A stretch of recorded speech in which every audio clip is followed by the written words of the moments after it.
Olá, amigos da TV Transamérica, estamos ao vivo, agora são exatamente 14 horas mais 30 minutos, diretamente aqui dos nossos estúdios.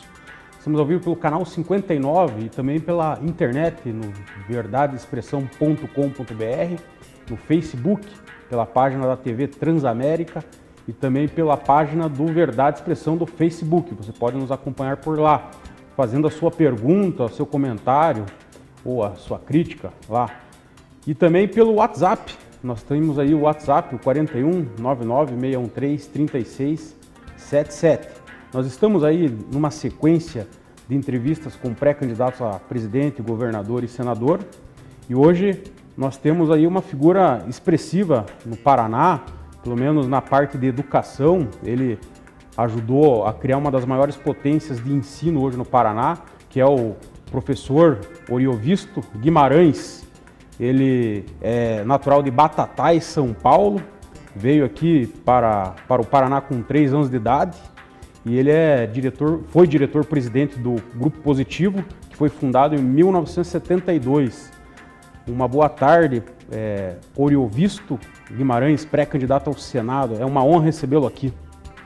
Boa tarde para você, boa tarde a todos os telespectadores e muitíssimo obrigado pelo convite e por essa oportunidade de falar com a sua audiência, que eu sei que é bastante expressiva. Conta um pouco da sua história, como que surgiu o Grupo Positivo, da onde que você idealizou juntamente com mais pessoas? Então, se você me permitir, eu vou, já que sou pré-candidato, é importante que as pessoas me conheçam, saibam um pouco da minha vida, eu vou fazer um breve resumo, assim, como você disse, eu vim para o Paraná aos 3 anos de idade, vim morar em Mandaguari. Antes disso eu tinha morado em Bela Vista do Paraíso. Aliás, o primeiro lugar que eu morei no Paraná foi Bela Vista do Paraíso, numa pequena fazenda, numa casa muito pobre, uma casa que era de chão batido, nós tínhamos condições materiais bastante precárias. Daí morei em Mandaguari, depois morei em Apucarana, e de Apucarana eu vim com 16, 17 anos, eu vim para Curitiba, vim sozinho, sem a família. Morei aqui na pensão da Dona Marta, que era ali na Praça Santos Andrade. E para começar a sobreviver, eu comecei a dar aula particular de matemática. Dava aula de particular de matemática para os meus colegas de colégio, que eu estudava no Colégio Estadual do Paraná. E dava aula particular para outros alunos que foram aparecendo. Depois disso, eu passei no vestibular de engenharia, de ciências econômicas. Desculpa, aula do que você dava? De matemática. Matemática. Matemática. Eu dei aula de matemática e dei aula de física. São as duas matérias que eu mais gostava na época. Aí eu entrei na Faculdade de Ciências Econômicas, concluí o curso de Economia, mas enquanto estudante ainda comecei a dar aula em curso preparatório para vestibulares. E aí conheci outros colegas professores da época e juntos fundamos, naquela época, em 72, como você disse, o curso positivo preparatório para vestibulares. Rapidamente, resumindo a história, esse curso cresceu, se transformou em universidade. Eu fui o primeiro reitor dessa universidade. Nos últimos 10 anos que eu estive no grupo, eu fui reitor da universidade também, junto com o professor José Pio, que era meu vice-reitor. Tive a oportunidade de construir aquele lindo teatro, aquele lindo campus da Universidade Positivo. Mas aí, às vezes, e também entramos na área de informática, produzindo computadores, na área editorial, produzindo livros didáticos. Chegamos a ter, e temos ainda mais de 1000 escolas conveniadas pelo Brasil todo. Às vezes eu conto essa história e as pessoas dizem assim, mas que maravilha, parece um conto de fada, foi muito rápido. Não é bem assim. Tudo isso demorou 40 anos de trabalho muito duro, pagando imposto, levantando cedo todo dia, pagando juros de banco, fazendo dívida. Não foi nada fácil, mas valeu a pena cada dia trabalhado. Grupo Positivo, como que teve esse desenvolvimento dele aí ao ponto de chegar à universidade? Como que foi idealizado isso daí? Então, como te disse, nós começamos com um curso preparatório de vestibulares. Depois nós entramos no ensino regular, no ensino médio, o antigo científico. Depois nós tivemos a educação básica. E faltava, claro, a universidade. Apareceram 3 faculdades que existiam ali na Avenida Nossa Senhora da Aparecida. A pessoa era faculdade internacional, qualquer coisa assim. A pessoa queria vender, nos procurou, nós compramos. E começamos ali a pensar no curso superior, mas era uma faculdade isolada.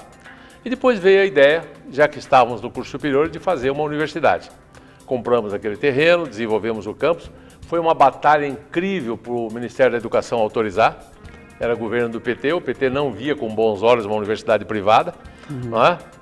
O ministro Haddad era o ministro da Educação. E foi uma briga boa. E nós fomos a primeira instituição a autorizar uma universidade privada em 10 anos no Brasil. Faziam 10 anos que ninguém conseguia. E daí está aí a Universidade Positivo, que hoje tem mais de 10 mil alunos.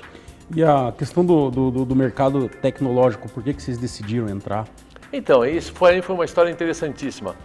Era uma época em que havia reserva de mercado aqui no Brasil. Era a época ainda do governo militar. Tinha eles diziam que o computador era uma coisa estratégica, que tinha que ser uma coisa do Estado, tinha uma empresa meio estatal que era Cobra, não é? E era um desespero, porque só tinha contrabando no computador, só tinha contrabando. E nós queríamos ter computadores na universidade, tínhamos o curso de informática. E começamos a fabricar alguns computadores para nosso uso pessoal. Depois fabricamos para a própria universidade, depois algumas pessoas começaram a querer comprar. A gente começou numa casinha pequena a fazer isso. Aí o Hélio Rotenberg, que era o diretor do curso de informática, saiu da universidade e foi fabricar computador. E quem deu o grande impulso nisso foi a Lei do Bem, em 2004, quando o governo Lula, que o Lula fez coisas boas também, hoje ele está aqui, nosso hóspede, na cadeia e tal, mas não é por isso que nós vamos dizer que ele não fez coisas boas, ele fez coisas boas. Uma das coisas boas que ele fez foi a Lei do Bem, que ele retirou impostos de uma série de produtos, entre os quais de computador. Com isso, o que passou a acontecer? Nós fazíamos um computador aqui em Curitiba que saía mais barato do que o computador que os contrabandistas traziam do Paraguai. Não valia mais a pena comprar do contrabandista. E isso deu um impulso fantástico, porque nós tínhamos um computador tão bom quanto, mais barato, e que tinha assistência técnica e a gente dava nota fiscal e garantia, coisa que o contrabandista não podia fazer. Vendemos muito computador, sobretudo na Casa Bahia, porque daí também tem uma outra coisa. Quando o governo alivia os impostos, a Casa Bahia não ia financiar computador contrabandeado, mas ela financiava o computador produzido com nota fiscal legalmente aqui no Brasil. E aí muita gente pôde comprar computador pagando 20, 30, 50 reais por mês, né? Aí o computador se popularizou. Muito bem, para quem está chegando agora, estamos com o Oriovisto Guimarães, pré-candidato ao Senado pelo Podemos. Ele está aqui se apresentando e dizendo aí quais as ideias aí dele para o Paraná e Brasil. Antes de falar especificamente sobre a sua pretensão política, gostaria que você desse uma opinião, você lá dentro do Grupo Positivo, como que você enxergava a política durante todo esse tempo? Olha, eu tive uma relação com a política desde a infância. Meu pai já era metido com política, minha casa era uma casa pobre, mas tinha livros e tinha discussão sobre política. Eu, quando vim para cá estudar, eu participei fortemente do movimento estudantil, brigando contra a ditadura na época, não é? Fui preso no Congresso de Ibiúna. Então, a política sempre esteve comigo, desde que eu nasci, eu acho. Mas o que aconteceu? Eu me casei, tive 3 filhos e tive que fazer a revolução doméstica, né? Trazer o pão para dentro de casa, sustentar os meus filhos, trabalhar.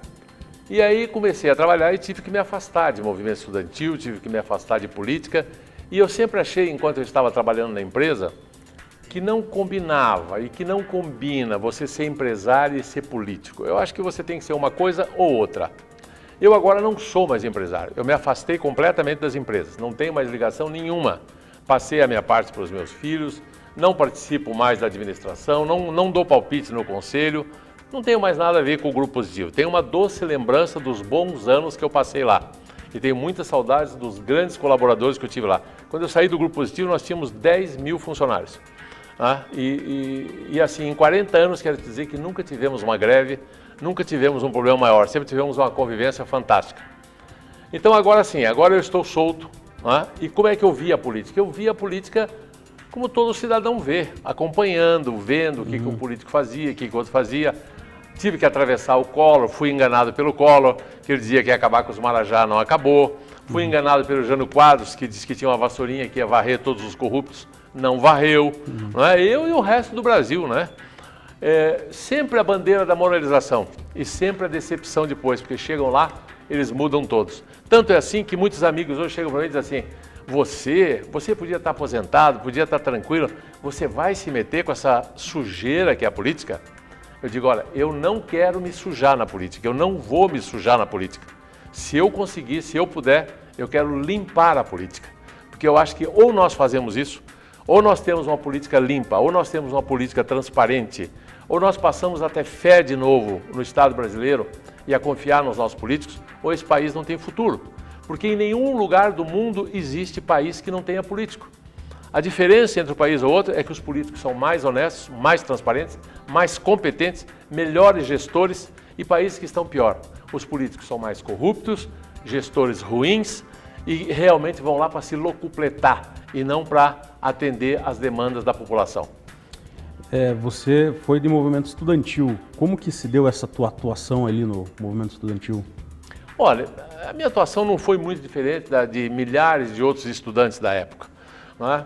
Nós tínhamos um anseio de liberdade. Quem nunca viveu sob um regime ditatorial, talvez eu tenha que fazer uma explicação um pouco mais didática disso. Desde da Revolução Inglesa, desde do Iluminismo francês, a ideia de democracia, a ideia de uma república é um sistema de 3 poderes: o poder executivo, o poder legislativo, o poder judiciário. Observe que ninguém tem o poder absoluto. O que acontece se o executivo corromper o legislativo e corromper o judiciário? Ele passa a mandar em tudo e você não tem mais direitos, você não tem mais liberdades, você não tem como se socorrer. Não adianta você apelar ao tribunal. O tribunal quem vai mandar vai ser o executivo. Não adianta você querer fazer uma manifestação política, porque eles vão censurar e não vão deixar. Então, em 68, nós comprávamos o jornal e na primeira página do jornal tinha um monte de receita de fazer bolo. Por que isso? Porque dentro da redação do jornal tinha um censor que cortava as matérias. Não, isso aqui não pode falar, isso aqui não pode falar. Então você não tinha liberdade, você não tinha cidadania. Houve um movimento muito grande de todos os brasileiros, não é? Teve a Marcha dos 100 mil no Rio de Janeiro, que foi marcante, teve as diretas já, que começou até aqui em Curitiba, não é? E eu participei fortemente desse momento. A cidadania brasileira toda se mobilizou para que nós voltássemos a ter liberdade, voltássemos a ter democracia. Você falou aí da época da ditadura. Gostaria que você opinasse aí sobre alguns movimentos que nós temos hoje em relação ao retorno do exército ao poder, dos militares, né? Dos militares ao poder. Qual que é a sua visão sobre isso? A minha visão sobre isso é muito clara. Eu não posso concordar com isso de forma alguma. E acho que nem os militares lúcidos querem isso. Acho que o exército brasileiro hoje é uma reserva de moral, de disciplina, com uma missão institucional fantástica. E é exatamente devido a essas qualidades que tem o Exército, e o Exército, a Marinha, a Aeronáutica, sobretudo a qualidade da disciplina, que eu acho que é uma coisa que falta muito aos nossos políticos. E as pessoas veem essa complexidade toda, essa podridão toda que tem hoje na nossa política. A Operação Lava Jato virou o país do avesso. Mostrou que empresários corruptos, junto com políticos corruptos, estavam destruindo a Petrobras, estavam arruinando esse país, e na verdade você tinha aí um projeto de poder que queriam se eternizar, queriam comprar todo o poder legislativo, e o próximo passo seria corromper o poder judiciário, coisa que graças a Deus não conseguiram, e estão indo para a cadeia por conta disso. Acho que os militares brasileiros já têm experiência acumulada suficiente para não cair nessa história. Isso é uma bobagem, isso é uma coisa assim infantil até eu diria. Todo extremismo, seja de direita, seja de esquerda, tem que ser refutado. E para resolver isso, basta olhar para o resto do mundo. Olhe para a Espanha, olhe para a Itália, olhe para Portugal, olhe para a França, olhe para a Inglaterra, olhe para os Estados Unidos, olhe para todos os países desenvolvidos do mundo. Qual deles é ditadura? Nenhum. Todos são democracia. Todos têm rotatividade no poder. Todos existem leis claras e direitos para o cidadão. Então o caminho da ditadura pode ser um atalho que conforte alguns, mas é um erro. Isso é aquela história, soluções complexas que querem dar soluções simples. As soluções simples existem, só que estão erradas. Elas duram um pouco e aí você vai ver como é ruim viver na ditadura. Quem já viveu sabe. Você já chegou a militar mais ao campo da esquerda, muito embora tem muita gente que não defenda que não tem mais esquerda, direita. Mas eu gostaria que você que já teve lá, com esse alinhamento maior à esquerda, gostaria que você falasse assim, o que você acha que aconteceu com a esquerda, o que a esquerda precisa para retomar o caminho correto? Olha, eu acho que o que nós precisamos é abandonar a ideia de esquerda e de direita. Eu acho que isso passou.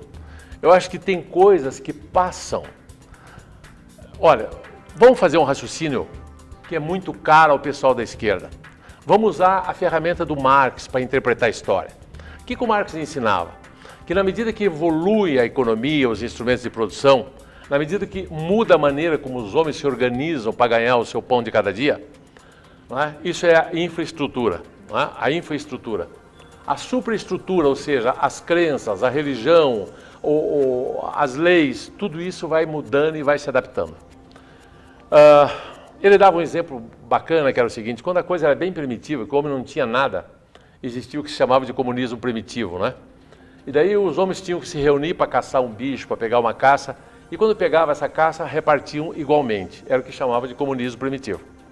Não tinha escravagismo. Então veja, a infraestrutura era o quê? Era uma infraestrutura sem instrumento, sem máquina, sem nada. Tudo que o homem produzia, ele consumia. Às vezes ele nem conseguia produzir para ele mesmo, morria de fome. Quando o homem melhorou um pouquinho, começou a pegar um pedaço de pau, amarrar uma pedra na ponta, começou a se fixar, a ter agricultura, aí um homem já conseguia produzir mais do que ele necessitava para o seu consumo pessoal. Já havia um excedente de produção. O que passou a acontecer? Antes, quando era comunismo primitivo, quando duas tribos guerreavam, elas adotavam os guerreiros vencidos como irmãos ou matavam todos, e as mulheres como esposas. E não tinha escravagismo, porque não fazia sentido escravizar ninguém. Tudo que o cara produzia, ele consumia, se ia escravizar para quê? Quando o homem conseguiu produzir mais do que ele consumia, e que tinha um excedente de produção, havendo uma guerra entre duas tribos, começou a surgir a figura do escravo. Tivemos um período escravagista. Quando ser escravo se tornou um mau negócio, o escravo ficou muito caro, surgiu o feudalismo. Quando o feudalismo começou a criar dificuldades com a Revolução Industrial, com o mercantilismo e tudo mais, surgiu o capitalismo. Então, para explicar a história, essa ferramenta marxista eu acho perfeita. Já para antever o futuro, ela é uma lástima. Porque o que o Marx previa? Que o mundo todo ia ser uma pátria só e que todo mundo seria socialista. O que aconteceu na prática? A União das Repúblicas Socialistas Soviéticas, que chegou a dominar 1/3 do mundo, caiu, acabou. É tudo capitalismo lá. A própria China é capitalismo. A Cuba hoje está caminhando para o capitalismo a passos largos. Não existe mais lugar no mundo onde o governo é dono de tudo, é dono de todas as indústrias, é dono de todas as fábricas. Aonde tentam isso só dá fome. Olha lá o que está acontecendo com a nossa vizinha Venezuela. 700 venezuelanos por dia fogem para o Brasil porque estão passando fome. O que você tem lá não é democracia, é o Maduro mandando em tudo. O Maduro corrompeu o judiciário, corrompeu o legislativo, corrompeu tudo, né? Então, o que eu quero dizer é o seguinte: não há mais dúvida hoje no mundo que a economia tem que ser uma economia de mercado, de livre iniciativa. Tem que deixar as pessoas empreenderem. E também não há dúvida mais no mundo hoje que aquele pensamento de direita radical, que tem que eliminar o Estado, que é do liberalismo, o laissez-faire total, que o Estado tem que ser mínimo minimorum, também perdeu o sentido. Porque todo mundo reconhece hoje que a nação não pode ser capitalista. A nação existe para compensar as desigualdades sociais, para ajudar a criança carente, para dar uma boa educação para todos, para tornar a vida um pouco mais igual. Então, assim, o que tem de bom na esquerda? É essa visão de que o Estado tem que ser um Estado para proteger os mais fracos, para promover distribuição de renda, para ser eficiente nos serviços que presta à população. Eu acho isso ótimo. Infelizmente, não é isso que nós vimos quando a esquerda foi para o poder no Brasil. Ela se perdeu totalmente, meteu a mão no jarro, se locupletou, estão presos, e é justo que estejam presos, foram presos com todos os rituais da justiça, com direito contraditório, com direito de defesa, com tudo mais. Não existe prisioneiro político no Brasil hoje. Existe político preso, que é diferente, né? De todos os partidos, não só da esquerda, né? Porque todos se locupletaram.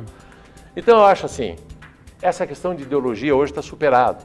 Não há dúvida para mim, a economia é de mercado, mas a nação, o governo não é de mercado. O governo tem um papel social importante. Então nós temos que ter hoje, acabar com esse divórcio, com a lógica e com essa paixão pela ideologia.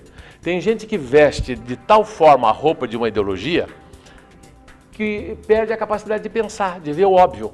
O que o povo quer? O povo quer resultado. O povo quer comida na mesa, o povo quer assistência médica, o povo quer uma educação de qualidade, o povo quer segurança. Todo mundo sabe disso. O diabo é como é que faz isso? A pergunta para os políticos é como atingir isso? E eu só vejo uma maneira de atingir isso, com Estado eficiente, com produtividade, sem empreguismo, sem roubalheira, não é? E sem ideologia. Vamos ser práticos, cada um pense e raciocine como bem entender. A ideologia não é uma coisa contemporânea, é uma coisa do período moderno, é uma coisa da época do motor a explosão, não é uma coisa da época do computador nem do celular. Estamos ao vivo aqui com o pré-candidato ao Senado pelo Podemos, Oriovisto Guimarães. Mande a sua pergunta, participe conosco. E agora eu vou passar a palavra ao Dr. Mesael Caetano dos Santos. Uma boa tarde, Dr. Mesael. Fique à vontade para fazer a sua pergunta. Muito boa tarde, meu caro Dr. Rafael Guazelli. Meu muito boa tarde, professor Oriovisto Guimarães. Professor, o tema é empresários na política. O Brasil, com essa crise política que passa, está surgindo uma leva de novos políticos vindo da iniciativa privada. Só para a eleição deste ano, apareceu Luciano Huck, João Amoedo, Flávio Rocha. Em São Paulo, apareceu um político, um empresário que diz que não é político, que se tornou prefeito de São Paulo, mas foi um fracasso, esse é bem da verdade. Como que o senhor vê essa leva de empresários na política? Aqui no Paraná o senhor falou que é ex-empresário, é pré-candidato ao Senado, o professor Wilson Pique também, ambos da educação. Só pelo fato de ser um empresário bem-sucedido é uma premissa para ser um bom político, ou o senhor pensa diferente? Eu penso diferente. Eu penso completamente diferente disso. Deixa-me te dizer como eu penso. Eu acho que o Brasil hoje vive um momento único. Nós estamos saindo de uma desilusão profunda com um período de esperanças que foi encarnado pelo PT, pelo Lula, pela Dilma, e que deu no que deu. Deu numa crise moral, até policial, sem precedentes, com a Operação Lava Jato. Deu numa crise de desemprego absurda, como o país nunca viu antes. Deu em 3 anos de recessão e deu um adeus a essas ilusões de que nós poderíamos resolver os problemas por aquele caminho. O que acontece hoje? Hoje existe uma falta de nexo, existe uma desconexão total entre os políticos e a sociedade. Veja só aqui, por iniciativa popular, teve uma emenda daquelas 10 medidas contra a corrupção, que foi lá para ser aprovada. O que os congressistas fizeram? Eles transformaram aquilo numa medida contra o abuso de poder. O que era para deixar mais duro a possibilidade de alguém se corromper no serviço público, eles queriam transformar em algo que ia acabar com a autonomia do judiciário, que ia acabar com a autonomia dos promotores, que ia impedir a continuação da Lava Jato. Então eu acho que hoje, o país todo tem um encontro marcado com a verdade. Nós vamos, nas próximas eleições, ter uma oportunidade única. Como eu já disse aqui, eu sou democrata e eu não acredito em outro regime que não seja a democracia, que seja o voto. Nós temos a chance, se quisermos, de mandar 513 deputados para casa. Vamos eleger toda a Câmara Federal com gente nova. Só para ter uma ideia, para dizer uma coisa rápida, desses deputados tem 55 que estão sendo processados na Lava Jato. Desses 55, tem 50 que são candidatos à reeleição. O eleitor tem que ficar atento. Nós temos chance de eleger 54 senadores dos 81 que existem, 3 por estado, né? Então, o que acontece? Nós podemos fazer uma renovação, Só que para fazer renovação, o eleitor tem que ter opção. Não é o fato de eu ter sido empresário bem-sucedido. É claro que ter sido bem-sucedido recomenda. Se eu tivesse sido falido, se eu tivesse dado o calote, não ia recomendar, não é mesmo? Então, o fato de ser bem-sucedido recomenda sim. Mas não precisa ser empresário. Pode ser um professor bem-sucedido, pode ser um médico bem-sucedido, pode ser uma dona de casa bem-sucedida, um cidadão qualquer bem-sucedido na sua profissão, seja ela qual for, desde que ele demonstre pelo seu passado que ele é honesto, que ele gosta de trabalhar e que ele entende um pouco de Brasil, que ele estudou um pouco, que tem um preparo mínimo para isso. Eu sempre digo o seguinte, quando você for contratar alguém para trabalhar na sua casa, se você fosse contratar um pedreiro para fazer uma reforma, você contrataria um pedreiro desonesto? Não, você não contrataria, porque ele vai roubar a tua casa. Agora, você contrataria um pedreiro que fosse só honesto? Também não contrataria, porque é pouco, porque ele ia chegar lá, era honesto, não ia roubar, mas também não sabia assentar tijolo, não sabia fazer encanamento, não sabia fazer nada. Adianta esse pedreiro? Não adianta. Então você quer um pedreiro honesto e depois você quer o quê? Que ele entenda da profissão dele. Perfeito. Mas se ele entender da profissão dele, se ele for honesto, ainda chega? Ainda não chega. Ele precisa gostar de trabalhar. Porque de repente você contrata um pedreiro honesto, que entende tudo de assentar tijolos, mas o cara é preguiçoso, senta lá e não faz nada. Então, use para votar o mesmo critério que você usa para contratar um pedreiro para sua casa. Tem que ser honesto, tem que entender da profissão e tem que ter vontade de trabalhar. Pode ter sido político? Já pode. Olha para a biografia do político, tem muito político bom. Eu estou aqui dizendo que eu apoio o Álvaro Dias. O Álvaro Dias é político de muitos anos. É um exemplo de político. Não tem um processo de lava-jato, super bem quisto pela população, desempenhou o trabalho dele direitinho, não é? Agora, quando você vê um político que tem um passado ruim, não vote nele. Quando você vê um cidadão, seja ele empresário, seja ele o que for, que tem um passado ruim, não vote nele. É a mesma coisa. A regra que eu aplico para os políticos, eu aplico para os empresários, eu aplico para os médicos, eu aplico para o dentista, aplico para qualquer cidadão brasileiro. Não é a profissão que determina, é a história do cidadão que determina. Agora, você já foi filiado ao PSDB. Fui. Você pode explicar o porquê que você já chegou a transitar ali pelo PSDB? Então, eu realmente... Primeiro, eu sou um fã de carteirinha do Fernando Henrique Cardoso. Até já emendo se você na época pensou em ser candidato também. Não, eu não pensei. Cargo. Não, eu não pensei. Eu participei do PSDB, me filiei ao PSDB por influência do Álvaro, que também era do PSDB na época. O PSDB tinha quadros muito interessantes na época. O Fernando Henrique, até hoje eu leio os livros do Fernando Henrique. Ele acabou de escrever um livro agora, Crise e Reinvenção da Democracia, que eu acho fantástico e recomendo a leitura. Acabou de sair. Onde ele faz uma análise da história do Brasil recente e de tudo que está acontecendo, ajuda a gente a entender o Brasil. Eu participei de algumas reuniões de partido e tal, mas nunca fui candidato. E depois me desliguei do PSDB, porque também me desencantei com o PSDB. Agora a pergunta é a seguinte, você está com 72 anos, certo? Isso mesmo. Por que você largou aí aquele grande empreendimento, aquele sucesso que é o Positivo, para resolver ser candidato? Olha, primeiro vamos ser justos. Eu não larguei o Positivo para ser candidato. Eu já larguei o Positivo faz 5 anos. Sim. E só agora eu resolvi me candidatar. Sim.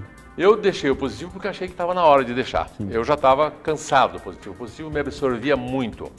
E eu não sou um homem de fazer a vida inteira a mesma coisa. Dentro do Positivo mesmo eu mudei de função inúmeras vezes. Na medida que a empresa foi evoluindo, eu fui mudando o que eu fazia lá dentro. E sempre liderando um empreendimento novo, sempre fazendo uma coisa nova. Aí saí com a ilusão de que eu ia fazer pouca coisa, que eu ia pescar, que eu ia fazer ginástica, não sei o quê. E eu descobri claramente uma coisa. Eu não sirvo para ficar parado. Eu tenho um bichinho dentro de mim que me obriga a trabalhar, que me obriga a ser útil. Eu me sinto bem quando eu sou útil. Levantar e não ter o que fazer é uma tristeza.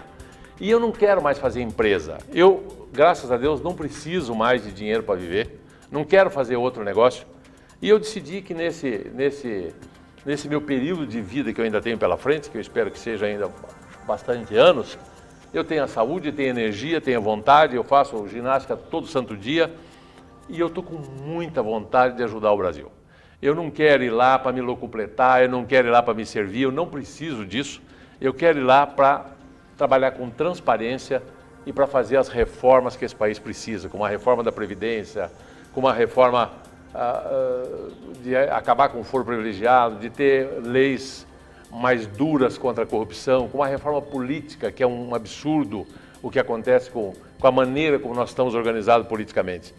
E é isso está dando um significado, está dando um sentido para a minha vida.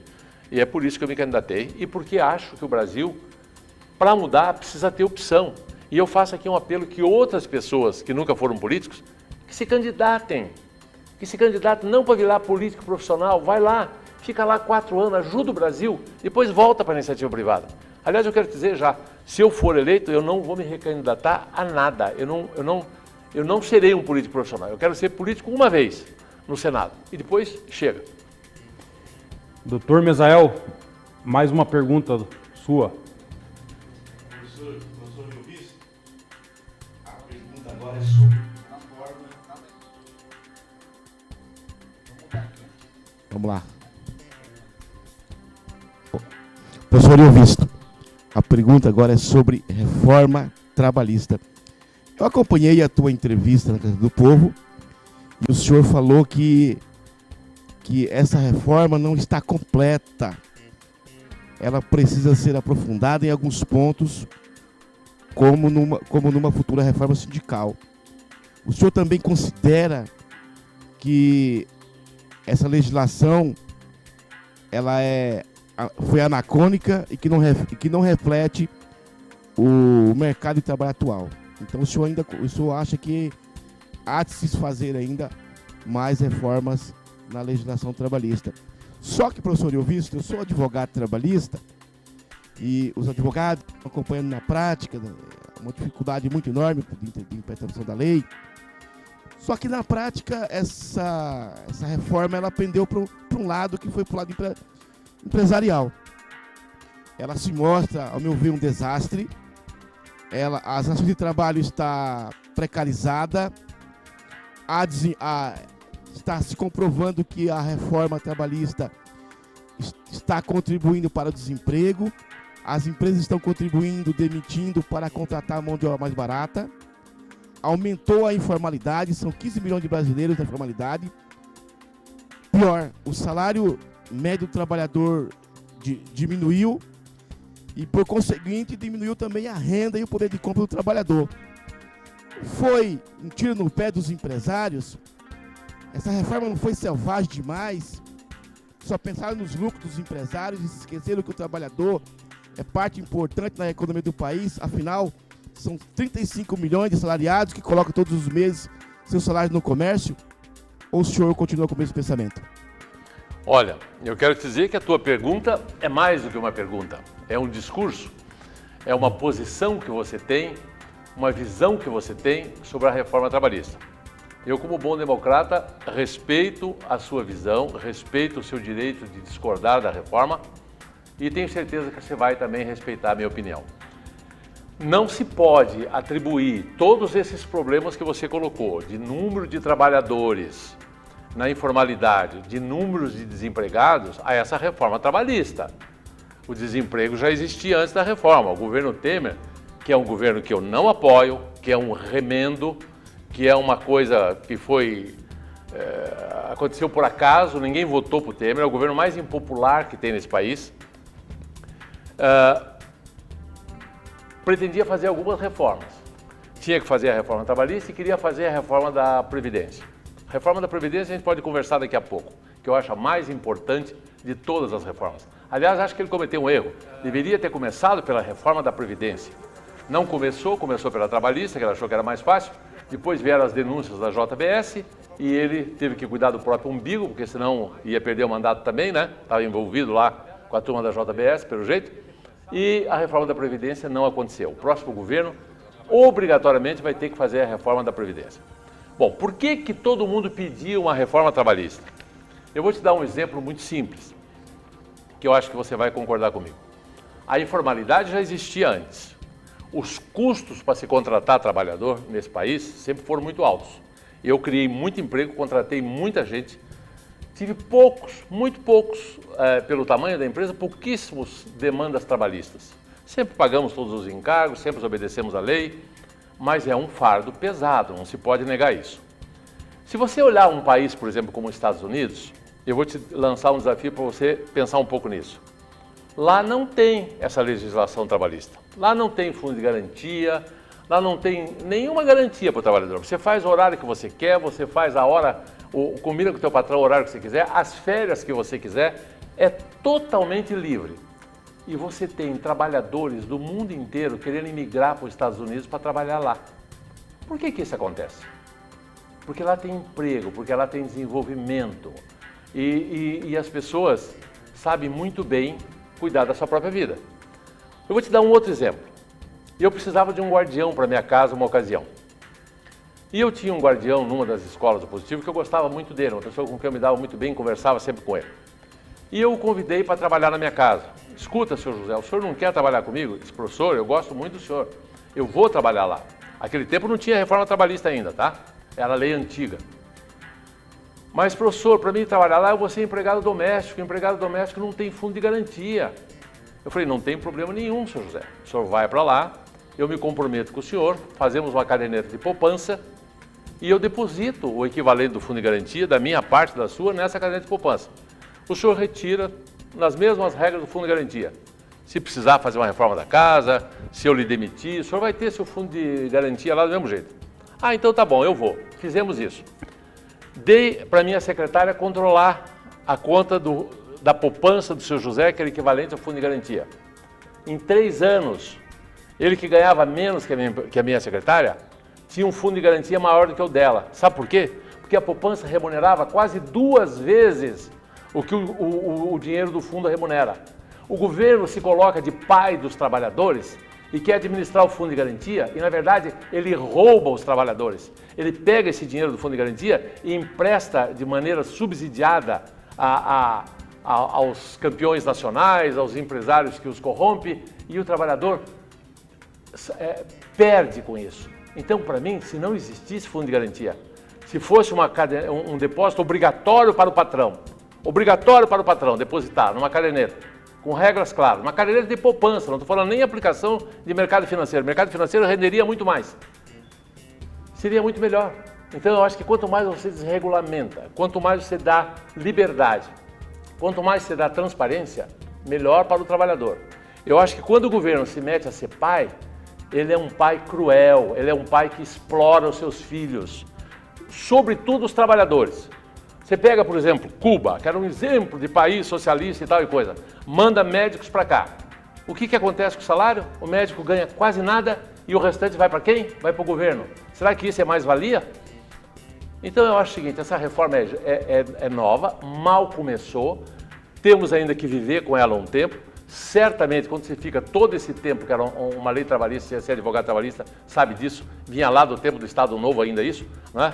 Inspirada lá no Mussolini e coisa que valha. É claro que quando você mexe a estrutura sindical, quantos sindicatos você tem no Brasil hoje? É um absurdo, é mais de... o último número que eu tinha era 17 mil sindicatos, virou uma indústria, virou empreendedorismo sindical. As pessoas vivem disso, do imposto compulsório que era cobrado do trabalhador. Isso é claro que é muito mais bonito eu chegar para o trabalhador e dizer assim, você é cidadão brasileiro, você decide se você quer contribuir para o seu sindicato ou não. Você tem a liberdade de dizer, vou contribuir com o meu sindicato ou não vou contribuir porque esse sindicato não presta.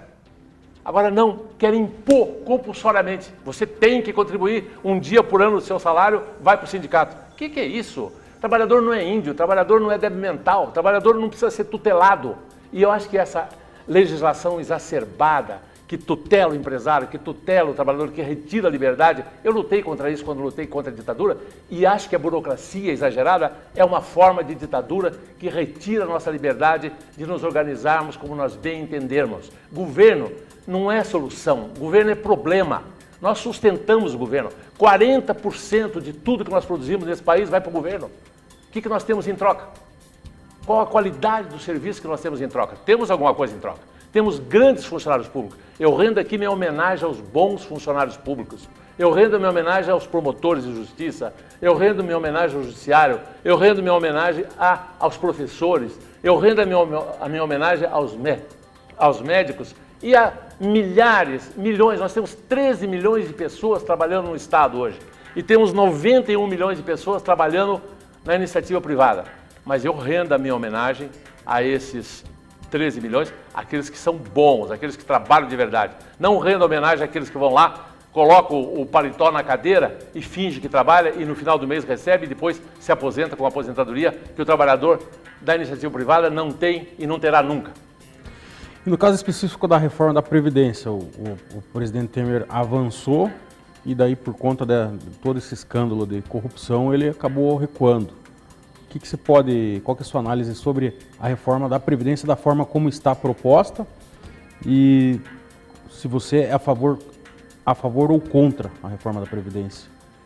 Olha, não se trata nem de ser a favor ou de ser contra. É claro que eu sou a favor. A reforma da Previdência é uma imposição matemática. Não dá para continuar como está. A receita está errada. Não dá.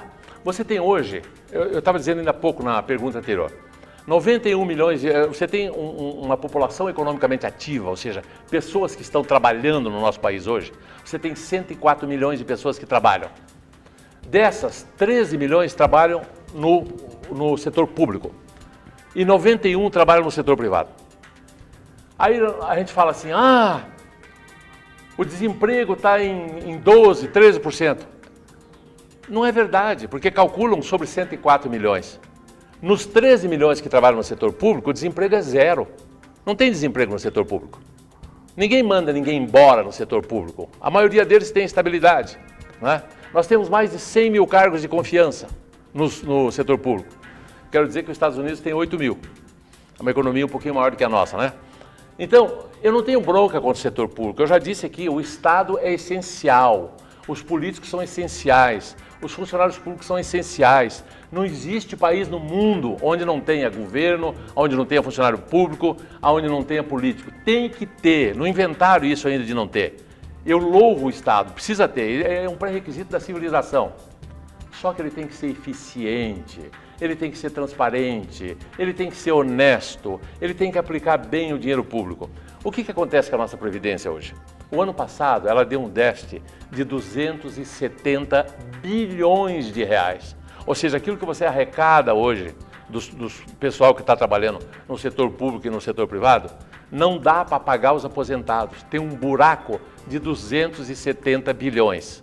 Tem gente que não quer acreditar nisso, diz que é mentira do governo. Aí eu não posso fazer nada, porque daí é visão ideológica, o cara não quer olhar para número, não há como discutir. Mas os números estão aí, os melhores economistas dizem isso, os dados estão aí para quem quiser fazer continha e usar uma maquininha. Bom, o que aconteceu com o Rio de Janeiro? O Rio de Janeiro quebrou, só que o Rio de Janeiro era um estado. Aí o resto do país acudiu. O governo deu dinheiro, o BNDES, né, tiveram que privatizar lá a companhia de saneamento deles e tal. Mas o que vai acontecer com o Brasil quando o Brasil quebrar? Quem que vai acudir o Brasil? Ninguém. A Argentina não vem aqui salvar o Brasil. A Argentina é pequenininha, não dá conta. E os Estados Unidos está se lixando para nós. A Europa também. A China também. Sabe, eles têm os problemas deles, nós temos que resolver os nossos. Nós temos uma situação hoje explosiva. Tem que ser repensada a Previdência. Não pode ter cidadão de duas categorias hoje. De novo, os funcionários públicos estão lá não por culpa deles. Nenhum funcionário público tem culpa. Tinha uma lei, ele foi lá, prestou um concurso, está fazendo um bom trabalho, adquiriu direitos e nós temos que respeitar isso. Mas nós não podemos continuar com essa receita. Daqui para frente o Brasil vai ter que ser diferente, porque os recursos não chegam. Nós vamos ter que repensar, todos os brasileiros vão ter que ter uma aposentadoria igual. Não pode mais um se aposentar com 20, 30 mil e os 91 milhões que trabalham na iniciativa privada se aposentam com 1.000 e pouco, 2.000. Nós vamos ter que, quem gosta de igualdade, quem gosta de pensamento de esquerda, vamos começar a igualdade pela aposentadoria. Seria muito bacana. Chegou uma pergunta aqui do Leonardo Rocha, que é cientista político da Universidade Federal do Paraná. Ele pergunta sobre o financiamento eleitoral, o autofinanciamento. O que você acha desse fato? Se isso não, digamos, não tira a igualdade na disputa, deixa a disputa eleitoral desigual, porque um candidato que tem uma condição financeira maior, ele tem mais condições de fazer campanha. Qual que é a sua opinião sobre isso? Então, eu quero responder essa pergunta, Leonardo, né? Leonardo Rocha. Leonardo Rocha, veja. Primeiro, a lei limita o gasto que você pode gastar numa campanha. Por exemplo, o gasto máximo que você pode ter, eu já tenho um advogado que me assessora, eu já disse, olha, o máximo que o senhor pode gastar são 3,5 milhões de reais. Se o senhor gastar mais do que isso, o senhor vai ter a sua candidatura glosada, o senhor vai ser eliminado. Segundo, eu quero dizer que eu sou favorável ao financiamento público. Eu não sou favorável ao financiamento de empresas dando dinheiro para político. Porque o início da corrupção é aí. O empresário começa a comprar o candidato já. É mais ou menos a história daquela noiva que diz assim, ah, eu só vou aceitar dinheiro dos outros para prestar pequenos favores enquanto eu tiver noiva. Depois que eu casar, eu vou ser honesta e não vou aceitar dinheiro de ninguém. Você sabe que não vai, né, Leonardo? Então eu acho que tem que ser honesto a vida inteira. Então eu acho assim, eu acho que está certo o financiamento público, acho que está certo proibir a contribuição de empresas. Essa vaquinha que tem hoje na televisão de contribuição de pessoas físicas, acho que tudo bem, a contribuição é mínima que cada um pode dar, também está limitado em lei o valor. E quanto ao candidato poder colocar dinheiro de recursos próprios, se tivesse uma lei limitando, eu gostaria muito. Eu apoio também essa lei. Não precisa quem tem mais gastar mais. E quero dizer o seguinte, eu sou um pão duro. Eu não vou gastar muito pouco na minha campanha. Eu acredito, sabe no que? Hoje, nisso que nós estamos fazendo aqui. Em conversa, em opinião, em entrevista, em imprensa, em celular, em WhatsApp. Acho que o mundo contemporâneo hoje... Olha, tem um dado que muita gente está se esquecendo. O Paraná hoje já tem 1.100.000 pessoas com curso superior. Nunca teve isso. Essas pessoas pensam, raciocinam. Não dá mais para pensar em curral eleitoral e que vai imprimir um monte de santinho, que vai dar dentadura. Isso passou. As pessoas hoje raciocinam. Não é? E eu estou acreditando nisso. Eu vou gastar pouquíssimo na minha campanha. E porque tenho algum dinheiro, sim, Leonardo, eu não tenho coragem de pedir dinheiro para ninguém. Não quero dinheiro de ninguém. Não quero dinheiro de fundo partidário. Deixa para os outros que não têm, eu não preciso. Tá? Nem do fundo partidário, nem do fundo eleitoral. Outra coisa, sou a favor do financiamento público, mas acho que está exagerado. Nós temos que cortar aquilo para menos da metade. E que nós temos sim, é urgente, fazer uma reforma política para não ter esse número imenso de partido, onde o cara funda um partido só para poder ter acesso ao fundo eleitoral e ao horário gratuito de televisão. E se locupletar. Não tem ideologia, não tem uma visão, não tem princípio, são comerciantes. Daí eles vão lá, ao invés de fazer a função de legislador, que é fazer boas leis e fiscalizar o governo, sabe o que eles fazem? Eles vão lá para o presidente e dizem assim, o senhor quer que eu apoie a sua lei, a sua reforma constitucional? Eu apoio, mas o senhor tem que me dar a diretoria financeira da Petrobras ou dos Correios. Eu acho, Leonardo, que quando um político do legislativo, que não deveria nunca se meter no executivo, porque a divisão de poder é fundamental, senão não há democracia, quando um político pede uma diretoria de uma estatal, ele devia ser preso. E sabe por que ele devia ser preso? Porque ele só está pedindo essa diretoria, não é para professar a ideologia dele, não é para melhorar o país, não, ele quer roubar, ele quer fazer fundo de campanha. Isso é nojento, nós temos que acabar com isso. E uma das coisas que eu quero propor é que, se eu chegasse a senador, é que todo e qualquer legislador que seja cooptado pelo governo, através de cargos, nomeando cargos de estatal, ou seja convidado para o ministério e que aceite, perca o seu mandato legislativo na hora. Eu acho que tem que haver uma independência de poderes. Você imagine se no judiciário os juízes começassem a fazer chantagem assim, senhor presidente da República, eu só vou julgar as coisas que o senhor quer se o senhor me der a diretoria financeira dos Correios. Não seria um escândalo? Mas esse escândalo já acontece com o Legislativo. O Legislativo é tão diferente do Executivo como o Judiciário tem que ser diferente do Executivo. Cada poder tem que ficar no seu papel. Hoje há uma confusão. O Executivo compra o Legislativo com cargos e o Legislativo se corrompe facilmente. Não há mais coalizão por princípio, há cooptação por interesses privados. Isso tem que mudar no nosso país. Isso é atrasado. O Brasil não merece mais isso. Doutor Mesael, a última pergunta. Meu caro professor Oriovisto, a pergunta agora é sobre educação. Sua área, né, professor? Professor, eu sou um curioso, eu sou fruto da educação. Então a minha curiosidade pela educação na história, seja ela global, mas principalmente na história do Brasil. E eu fiz questão de fazer alguns estudos sobre a educação objetivada na Constituição do Brasil. A primeira Constituição de 1824, ela não dera muita importância, a de 1891 também não, a Constituição de 32, de 46, de 67, poucas importâncias se deram para a Constituição. para a educação nas Constituições.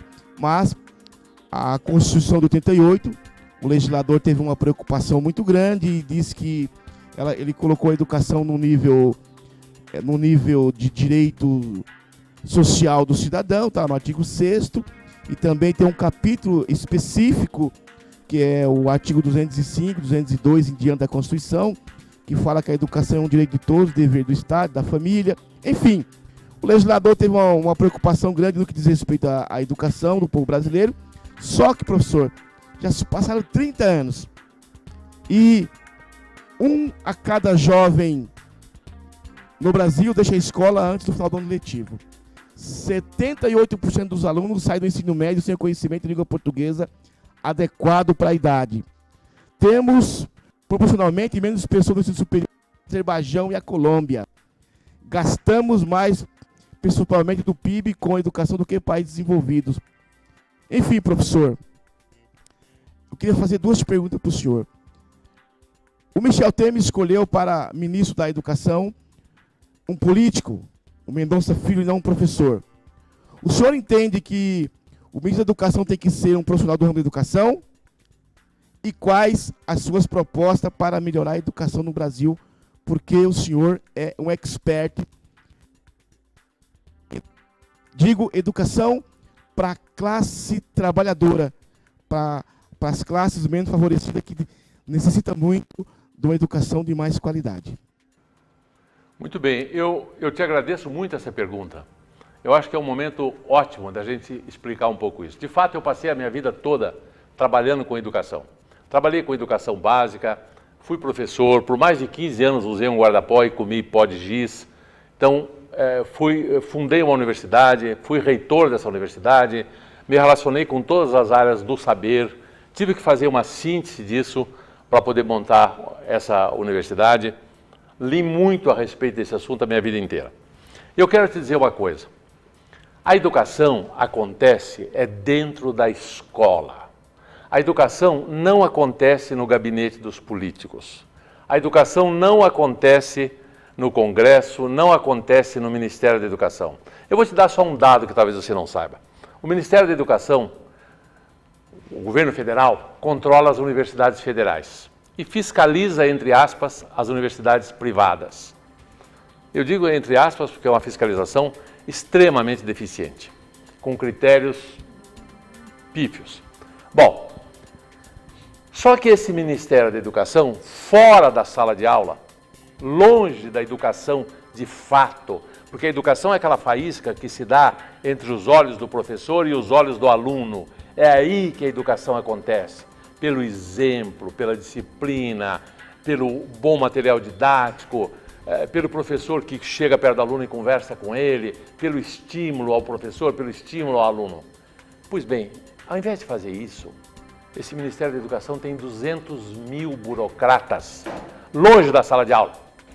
De novo, não adianta fazer poesia na lei, adianta escrever como nós vamos fazer uma boa educação. O problema não é definir o que a gente quer, o problema é dizer como que a gente consegue isso. Então, de novo, eu sou contra o Estado? Não, não sou contra o Estado, eu já disse aqui 10 vezes, o Estado é essencial, não existe país do mundo sem governo. Agora, o governo tem direito de desperdiçar o dinheiro, de pôr aonde o dinheiro público, aonde não vai render para a população? Não tem esse direito. O Congresso tinha um papel de fiscalizar, de impedir isso. A população tem que fiscalizar e impedir isso. O dinheiro da educação não está chegando até o professor. Esse é o ponto central. Vamos para a educação básica. Quem controla a educação básica pública para o trabalhador, como você disse, são os estados e os municípios. De novo, vocês têm uma estrutura burocrática que não funciona. Você imagina que o Banco Itaú, por exemplo, resolvesse administrar todas as suas agências no Brasil com o seguinte critério. Critério número 1, ninguém pode ser mandado embora, todo mundo é estável. Critério número 2, os próprios funcionários da agência vão eleger o gerente. Critério número 3, esse gerente dali a pouco vai ser substituído por outro funcionário dele, que vai ser eleito, e ele vai voltar a ser funcionário. Sabe o que ia acontecer com o Banco Itaú se ele fizesse isso? Ele ia quebrar, ele ia falir. Só que é exatamente assim que os estados brasileiros administram a educação. Você vai numa escola de educação básica, a autonomia do diretor para contratar professor, para demitir professor, para dar um prêmio de incentivo ao professor, para comprar um giz, para consertar uma cadeira, para mandar consertar uma goteira? Sabe qual é a autonomia que ele tem? Nenhuma, é zero. Tudo tem que vir para Curitiba. A escola está lá em Astorga, tem que vir para a inspetoria regional, que tem que chegar em Curitiba. Dali 2 anos o vidro está quebrado e está entrando água. Tá? Tem um professor que não vai dar aula. O que o diretor faz? Nada. Nada. Porque ele não pode demitir, ele não pode reprimir, ele não pode fazer nada. O professor é estável. Tem um professor que vai muito bem, que é um exemplo de professor. O que o diretor pode fazer? Pode dar um prêmio para ele, pode chegar no fim do ano e dizer, olha aqui, ó, você mereceu, você é um exemplo para os outros. Está aqui uma viagem para Foz do Iguaçu, um prêmio qualquer que seja. Está aqui um, sei lá o quê, um prêmio qualquer, uma cesta de Natal. Não pode. Então, nós temos escolas hoje sem liberdade. De novo, é o engessamento burocrático que infelicita esse país. As escolas tinham que ter mais autonomia. Não interessa tanto essa coisa de fazer lei 5692, lei 4024, lei. O Brasil é campeão mundial do mundo de fazer lei. Se lei resolvesse as coisas, o Brasil seria o país mais rico do mundo, porque eu acho que ninguém faz tanta lei como nós. Só que não resolve, né? O que resolve é gente séria, trabalhando. Você pega o teu filho na tua casa. Se você, como pai, senta com ele, faz a lição de casa, valoriza aquela lição de casa, não é? Se você ensina ele um pouquinho, ajuda, o teu filho vai valorizar isso. Agora, se você nem dá bola, se você nem quer saber das notas dele, o que acontece? A criança vai se desinteressar por aquilo. Se vai na escola, tem um professor desmotivado, que não recebe um incentivo, que não recebe nenhum aplauso, que quando reivindica alguma coisa tem uma autoridade que às vezes joga a polícia com gás lacrimogêneo e cachorro para morder ele. O que você pode esperar de uma educação assim? Está errada a forma de administrar. O problema da educação no Brasil é sobretudo um problema de gestão, de como fazer. Nós precisamos ter gestores competentes na educação. Não temos. Temos ótimos professores, mas temos uma burocracia que amarra tudo e que tira a liberdade deles. E remunera mal. Né? Legal, nós estamos nos encaminhando para o final da entrevista. Professor, eu gostaria que você fizesse as suas considerações finais e já emendo com uma pergunta. Por que você se considera, entre as 2 vagas do Senado, se considera mais preparado ou mais apto que os demais pré-candidatos para assumir o Senado do Estado do Paraná? Bom, primeiro eu quero dizer que eu sou um democrata e eu não me considero mais preparado. Quem vai considerar ou não mais preparado são os eleitores. Eles é que têm que julgar. Não é? Eu digo que estou me propondo a isso pelas razões que já expus. Eu tenho experiência de Brasil, eu tenho 72 anos, eu tenho muita saúde, muita energia, eu leio e estudo o Brasil desde que eu me entendo por gente, eu tenho uma vida pregressa onde eu não tenho nenhum processo de tipo algum, né? Não estou em nenhuma operação contra a corrupção ou coisa que o valha. Quero dizer que administrei um grupo com 10 mil funcionários durante 40 anos. Nunca tivemos uma greve, nunca tivemos uma ameaça de greve, sempre soube dialogar com eles. E se você conversar com os funcionários que trabalharam comigo, você vai ver que entre eles eu vou ter bastante voto. Então, eu não me considero mais preparado. Quem tem que julgar isso são os eleitores. Obrigado, professor. Uma honra tê-lo recebido aqui. Teremos mais oportunidade durante a campanha eleitoral e sucesso nas eleições. Muito obrigado, eu que agradeço. Então, a você, um grande final de semana e estaremos de volta aí na segunda-feira com reprise desse programa. Um abraço.